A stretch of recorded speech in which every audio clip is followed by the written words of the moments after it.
திருக்கைலாய பரம்பரை தருமை ஆதீனத்திற்கு சொந்தமான திருவையாறு ஸ்ரீ பஞ்சநதீஸ்வர சுவாமி தேவஸ்தானம் ஆடி அமாவாசையில்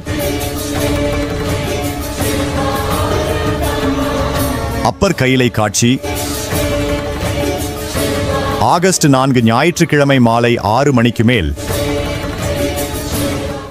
அண்ணலே என்னை ஆண்டு கொண்டு அருளிய அமுதே, விண்ணிலே மறைந்தருள் புரி வேதநாயகனே, கண்ணினால் திரு கையிலையில் இருந்த நின் கோலம் நன்னி நான்தொட நயந்தருள் புரியென பணிந்தார். உங்கள் திருவையாறு சேனலில் நேரலையை கண்டு இறையருள் பெற வேண்டுகிறோம்.